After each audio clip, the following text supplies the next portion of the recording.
এখন আমাদের ঘরে ঘরে কুলাঙ্গার সন্তান ভরে গেছে। বেশিরভাগ ফ্যামিলিতে বাবা মার চক্ষু শীতলকারী সন্তান নাই। আজকে একটা বিশ্ববিদ্যালয়ের সাবেক ভিসি তিনি আজকে বলছিলেন যে আমার বাবা আমাদেরকে ছোটবেলায় যখন খেলতে বের হতাম, স্কুল কলেজে পড়ার সময় বলতেন মাগরিবের আগে আগে বাসায় আসবা, এবং আমরাও সেটা আমল করতাম। এসে মাগরিবের নামাজ পড়তাম, পড়ে পড়ালেখা করতে বসতাম। আমার ছেলেকে আমি একই কথা বলছি, আমার মনে আছে আমার বাবা কি বলেছেন আর আমি কি রিঅ্যাক্ট করেছি আমি জানি। এখন ছেলেকে বললাম একই কথা, বাবা মাগরিবের আগে বাসায় আসতে হবে। ছেলে আমাকে জবাবে বলছে, কেন বাবা, কেন মাগরিব পর আসতে হবে, ওয়াই? আমার বন্ধু বান্ধব সবাই তো মাগরিব পর পর্যন্ত খেলে, কই কারোর বাসা থেকে তো এত চাপ দেয় না, তুমি এত জোরাজোরি করো কেন? তো আমি তার কথা শুনে বললাম, আপনার বাবা, ওই ভদ্রলোককে বললাম, আপনার বাবা আপনাকে এত বেশি খাবার নিয়ে পিছনে পিছনে দৌড়াইতে পারে নাই, আপনি আপনার ছেলে পিছনে যতটা দৌড়াইছেন। উনি বলেন সঠিক। আমি বললাম, আপনার বাবা আপনাকে প্রতিবেলা এত মাছ গোশ খাওয়াইতে পারে নাই, আপনি আপনার ছেলেকে যত বেশি মাছ গোশ খাওয়াইতে পারছেন। আপনি একটা বিশ্ববিদ্যালয়ের ভাইস চ্যান্সেলর মানুষ, আপনি আপনার ফিনান্সিয়াল ক্যাপাসিটি খুব বেশি হওয়ার কারণে ছেলেকে শহরে রেখে যত তুলতুলে জীবন দিতে পেরেছেন, আপনার বাবা আপনাকে এতটা সুখ দিতে পারেন নাই। কিন্তু আপনার বাবার আপনি অনুগত সন্তান ছিলেন, বাবার চোখ জুড়িয়েছেন, নয়ন জুড়িয়েছেন, অন্তরকে শীতল করেছেন, আর আপনার সন্তানটা কিন্তু আপনার অন্তরকে শীতল করতে পারে নাই। প্রবলেমটা কোথায়? আমরা যারা আমাদের বয়সী যারা আছেন এখানে, বা আরো যারা সিনিয়র মুরব্বীরা আছেন এখানে 45, 50 বা আরো উপরে, আমাদের অনেকের বাবা মা 3 বেলা ভালো করে খাবার দেওয়া আমাদেরকে তাদের জন্য কষ্টকর ছিল। কিন্তু এরপরেও আমরা বাবা মার প্রতি এতটা অনুগত, বাবা মাকে আমরা অনেক ফিল করি, অনেক মিস করি। বেঁচে থাকলেও ফিল করি, আর মরে গেলে আরো বেশি মিস করি, ফিল করি। কিন্তু এখনকার যে আমাদের সন্তানরা, এই সন্তানরা আমাদের বাবা মা আমাদের জন্য যতটা করতে পেরেছেন, এদের জন্য আমরা এর 3 গুণ করার পরও তারা আমাদের বাবা মার প্রতি আমরা যতটা অনুগত, আজকালের সন্তানরা আমাদের প্রতি ততটা অনুগত না। কারণটা কি ভাইরা আমার? সবই তো দিয়েছি, সবই দিয়েছি। আমার বাবা মা যা দিতে পেরেছে আমি তার চেয়ে বেশি দিয়েছি। তাহলে কৃতজ্ঞতা আদায় করতে গিয়েও তো অন্তত আমি আমার বাবার মধ্যে যতটা অনুগত, সন্তান আরো বেশি অনুগত হওয়ার কথা ছিল, কিন্তু হচ্ছে না। এর কারণ কি? এর কারণ বিশ্লেষণ করা অনেক লম্বা আলোচনার ব্যাপার। একক কোনো কারণ এখানে বলা কঠিন, অনেকগুলো কারণ রয়েছে। এর ভিতরে একটা কারণ হলো আমাদের এই সমাজ ব্যবস্থা, এটা পশ্চিমা সংস্কৃতি দ্বারায় এত বেশি প্রভাবিত হয়ে গেছে যে আমাদের সন্তানরা এখন তারা এদেশীয় সংস্কৃতি, এদেশে মানুষের কৃষ্টি, কালচার, সভ্যতা, এদেশের মানুষের তাহজিব, তামাদ্দুন এবং অ্যাজ এ মুসলিম ইসলামের যে কৃষ্টি কালচার, সেই জায়গা থেকে অনেক দূরে সরে গেছে। আমাদের তরুণদের একটা বড় অংশ তারা বিপদগামিতার দিকে চলে গেছে। এর কারণ যেমন পশ্চিমা সংস্কৃতির আগ্রাসন আছে, নাটক সিনেমার নামে, বিনোদনের নামে যেগুলো দেখছেন সারাক্ষণ, আপনার ভেতরের জগৎকে পরিবর্তন করে দিচ্ছে। সেগুলো আপনার ঈমান, আমল, চিন্তাধারা সবকিছুকে প্রভাবিত করে নিজের অজান্তে চেঞ্জ করে দিচ্ছে।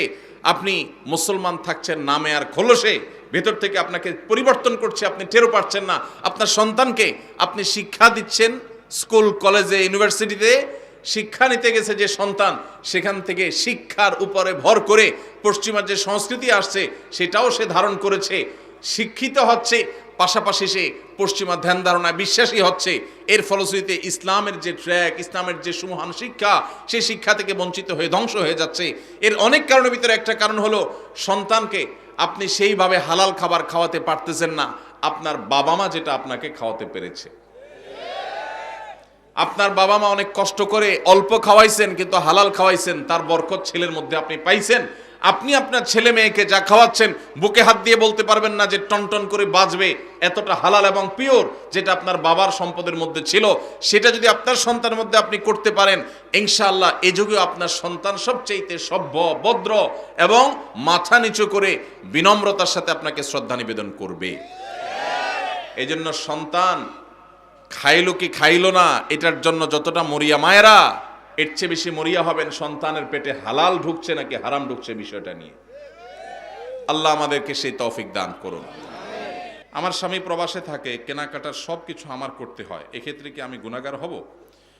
কোনো বোন তার স্বামী যদি প্রবাসে থাকেন, দেশে তার বাজারঘাট করে দেওয়ার মতো কোনো মানুষ যদি না থাকে, তিনি যদি বাজারঘাট করার জন্য, কেনাকাটা করার জন্য যাওয়া লাগে, শরঈ পর্দা মেনটেন করে তিনি যেতে পারবেন, কিনতে পারবেন। তবে যদি অন্য কোনো পুরুষ লোক থাকেন আশেপাশের যাদের দিয়ে কেনাকাটা কাজটা সারা যায়, তাহলে সেটাই করা উচিত, ওইটাই অধিকতর উত্তম। এবং আজকাল অনলাইনে অনেক জিনিসপত্র কেনাকাটা করা যায়, বিশেষ করে শহরে চাইলেই অনলাইনে কল করলে বাসায় বাসায় মাল চলে আসে। সেই পদ্ধতি অবলম্বন যাদের করার সুযোগ আছে তারা সেটা করা উচিত। একান্ত কোনো উপায় না থাকলে তিনি অবশ্যই যেতে পারবেন, কিন্তু পর্দা মেনটেন করে। অনেক সময় আমাদের বোনেরা এই সুতা দিয়া, এই উজুহাত দিয়া লাগবে লবণ 1 কেজি, বাজারের এ মাথা থেকে ওই মাথা পর্যন্ত 7 চক্কর তওয়াব দিয়ে ফেলে, আছে না নাই? এই জন্য ইন্নামাল আমালু বিন্নিয়াত। আপনার স্বামী প্রবাসে আছে, বাজারে যাওয়া জায়েজ আছে, হুজুরের কাছে মাসালা নিয়েছেন, নিয়ে এবার বাজারে বাজারে ঘুরতেছেন অহেতুক, পর্দার সাথে গেলেন না বেপর্দার সাথে গেলেন, তাহলে অবশ্যই আপনি গুনাহগার হবেন। এই জন্য বোনরা আল্লাহকে ভয় করবেন, যতটুকু আপনার না হলে নয় ততটুকু আপনি করতে পারবেন, অবশ্যই পর্দার সাথে।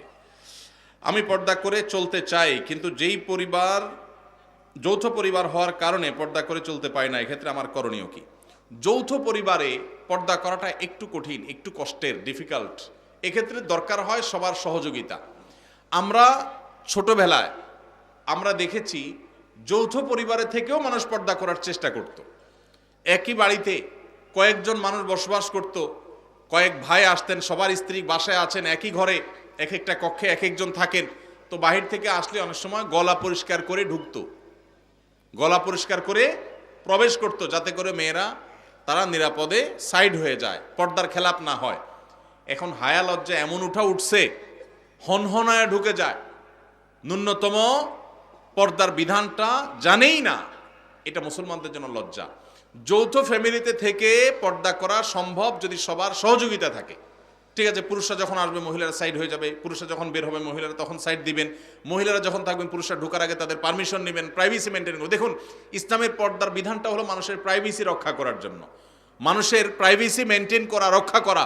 এটা ইসলামের অনেক বড় একটা সৌন্দর্য যে ইসলাম মানুষের প্রাইভেসি রক্ষা করেছে। একজন নারী, আপনি তার সৌন্দর্য তার অনুমতি ছাড়া বা তার সৌন্দর্য আল্লাহর অনুমতি ছাড়া আপনি দেখে অবলোকন করবেন, আপনার জন্য হারাম করা হয়েছে, তার প্রাইভেসি আপনি নষ্ট করছেন। আবার একইভাবে আপনি তাকে নিয়ে মনোজগতে যে বাজে জল্পনা কল্পনার মধ্যে হারিয়ে যাওয়ার আশঙ্কা আপনার মধ্যে আছে এই পর্দাহীনতার কারণে, এই কারণে আল্লাহ তাআলা আমাদের জন্য এটা নিষেধ করেছেন। এই জন্য যৌথ ফ্যামিলিতে থেকে পর্দা করা যায় যদি সবার সহায়তা থাকে, যদি না থাকে তাহলে আলাদা থাকবেন, ছোট্ট কুলঘর নিয়ে ফ্যামিলির সাথে পড়া করে তাদেরকে বুঝায়া যে পর্দার জন্য আপনি আলাদা হচ্ছেন।